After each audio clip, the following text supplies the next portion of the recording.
नमस्कार, राधे राधे। हमारे इस यूट्यूब चैनल पर आप सब लोगों का हार्दिक अभिनंदन है। जो लोग हमारे इस चैनल पर नए हैं, चैनल को आप लोग सब्सक्राइब कर लीजिए जल्दी से, और लाइक शेयर सब्सक्राइब जरूर करिएगा हमारे चैनल को। जो लोग भी अपने हाथ का विश्लेषण करवाना चाहते हैं, स्क्रीन पर ये अपॉइंटमेंट नंबर फ्लैश हो रहे हैं, अपॉइंटमेंट ले सकते हैं। अपॉइंटमेंट ले करके आप लोग अपने दोनों हाथों का फ़ोटो खींच करके व्हाट्सएप में सेंड कर सकते हैं। कुंडली के लिए आप लोगों को डिटेल आपको सेंड करना पड़ेगा। Date of birth, birth place और बर्थ टाइमिंग, ये डिटेल आपको सेंड करना पड़ेगा। तब आपकी कुंडली एनालिसिस करके आपके बारे में आपको बताया जाएगा। अगर कुंडली की डिटेल अगर आपके पास नहीं है तो आप अपने हाथ का भी विश्लेषण करवा सकते हैं। हाथ से भी आपके बारे में देख करके आपको बताया जा सकता है। ठीक है, चलिए आज का विषय स्टार्ट करती हूँ। जो हमारी अपॉइंटमेंट फीस है हाथ देखने की हमारी फ़ीस जो है यहाँ पे स्क्रीन पर फ्लैश हो रही है। 500 हमारी फ़ीस है। फ़ीस आप लोग पेटीएम कर सकते हो या फिर गूगल पे कर सकते हो या फिर बैंक में भी डिपॉजिट कर सकते हैं। चलिए आज का विषय स्टार्ट करती हूँ। तांत्रिक बनने के योग। ठीक है, तांत्रिक बनने के लिए हथेली में भी क्या मैडम जी चिन्ह होते हैं कि मैं तांत्रिक बन सकूँगा? कुछ लोगों के मन में इतनी जिज्ञासा रहती है, तंत्र विद्या या गुप्त विद्या। जो भारत में गुप्त विद्याएं तमाम काफ़ी सारी विद्याएं हैं जो भारत में प्रचलित है, जैसे कि सम्मोहन विद्या, त्राटक विद्या या जादू। काफ़ी सारे बच्चे बचपन में ही पता चल जाता है कि हमारा बच्चा कैसे बनेगा, क्या बनेगा। ठीक है, तो चलिए हम आज का विषय स्टार्ट करते हैं। तांत्रिक बनने के लिए जैसे कुंडली में अगर हम योग देखना चाहें, ठीक है, तो कुंडली में यहाँ पर जो है राहु बहुत ज़्यादा मजबूत होना चाहिए, शनि मजबूत होना चाहिए और गुरु मजबूत होना चाहिए। ये 3 प्लैनेट अच्छी पोजीशन पर होना चाहिए कुंडली में। अधिक से ज़्यादा गुप्त विद्या के लिए अष्टम भाव में जितने जो है पाप कतरी वाले ग्रह जो हैं अष्टम भाव में पड़े हैं आपके, या 12वें भाव में पड़े, तो बहुत अच्छी बात है। अधिक से ज़्यादा अष्टम भाव जो है कुंडली में बहुत ज़्यादा खराब माना जाता है, लेकिन गुण विद्याओं का अष्टम भाव ही होता है जो गुप्त विद्याएं हम लोगों को देता है। ठीक है, हथेली के माध्यम से कैसे पहचाने मैं तांत्रिक बन पाऊंगा कि नहीं। चलिए आज के विषय स्टार्ट करती हूँ। ये हमारी मस्तिष्क रेखा होती है। मैं आपको दोबारा ड्रॉ करके दिखाऊंगी जो लोग नए हैं हमारे चैनल पे। ये हमारी मस्तिष्क रेखा होती है और ये हमारी जीवन रेखा होती है और ये हमारी हार्ट लाइन होती है। ठीक है, तांत्रिक बनने के लिए योग कहाँ से देखिए, कौन से चिन्ह होते हैं तांत्रिक बनने के लिए। तांत्रिक बनने के लिए यहाँ पे ये जो गुरु का माउंट है वो बहुत अच्छी पोजीशन पर होना चाहिए।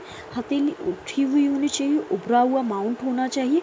और ये आपकी जो बुद्ध की फिंगर है, जो लोग भी तांत्रिक होते हैं, ठीक है, जिनको गुप्त विद्या होती है, अधिक से ज़्यादा यहाँ पे ये जो यहाँ पे मैं फिर से बताना चाहूँगी आप लोगों को, ये बुद्ध फिंगर नहीं है, ये बृहस्पति की फिंगर है।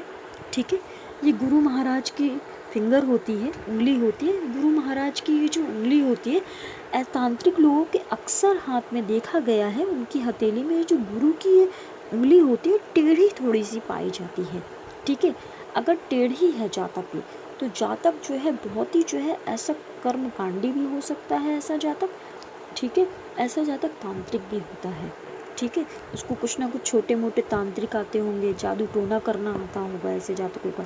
लेडीज़ भी हो सकती है इसमें, पुरुष भी हो सकता है। ठीक है, क्या मैं संपूर्ण रूप से जो है अघोर साधना कर सकता हूँ? ठीक है, तो यहाँ पे बृहस्पति माउंट बहुत अच्छी पोजीशन में होना चाहिए। बृहस्पति माउंट में एक चिन्ह पाया जाता है यहाँ पर तांत्रिकों के हाथ में। यहाँ पर आप ये देख लीजिए, यहाँ पर एक ऐसा चिन्ह बहुत ही कम लोगों के हाथ में पाया जाता है।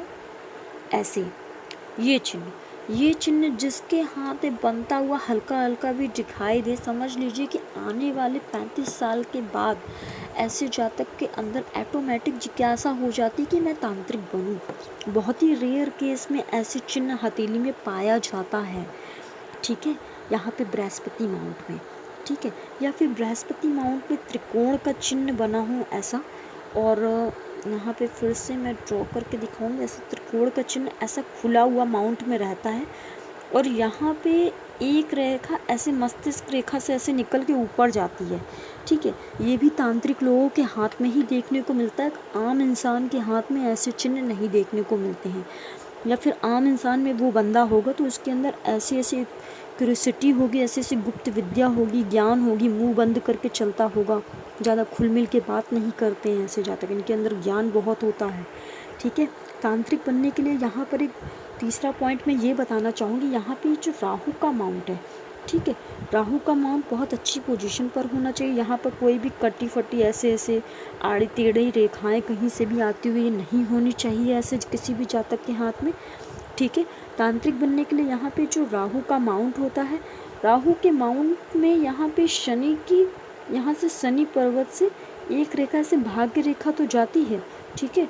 भाग्य रेखा के साथ साथ यहाँ पर एक ये भी चिन्ह देखने को मिलता है तांत्रिकों के हाथ में, यहाँ से सूर्य रेखा से एक रेखा ऐसे निकलेगी और शनि माउंट तक ऐसे जाती है, ठीक है।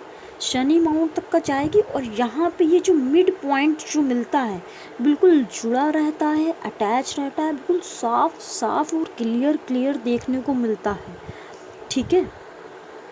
ऐसे लोग तांत्रिक बनते हैं, ठीक है। तांत्रिक बनने के साथ साथ यहाँ पे जो शनि की जो फिंगर होती है, शनि की फिंगर में नाखून में दाग धब्बा ज़रूर होगा या फिर नाखून सड़ा हुआ हो सकता है, ठीक है। तांत्रिक बनने के सारे लक्षण होते हैं, ठीक है।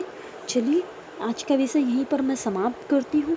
ज़्यादा मैं गुप्त विद्याओं के बारे में, तांत्रिक बनने के और भी चिन्ह होते हैं बट लेकिन मैं इस यूट्यूब के माध्यम से नहीं बता सकती हूँ, क्योंकि काफ़ी सारी इस यूट्यूब चैनल को काफ़ी सारे छोटे बच्चे भी देख रहे होते हैं, 13 साल से लेकर के 20 साल की उम्र तक का भी बच्चे देख रहे होते हैं, तो इसलिए मैं इस टॉपिक पे ज़्यादा मैं डिस्कशन नहीं कर सकती हूँ, ठीक है। बच्चे घबरा भी सकते हैं इसलिए।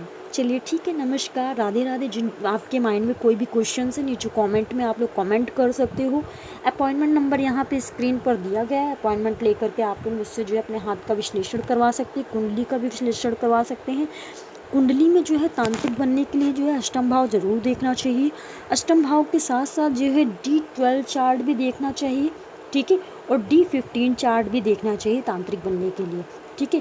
कुंडली में बहुत सारी विधाएं होती हैं, 365 विधाएं होती हैं, 248 विधाएं भी होती हैं कुंडली में।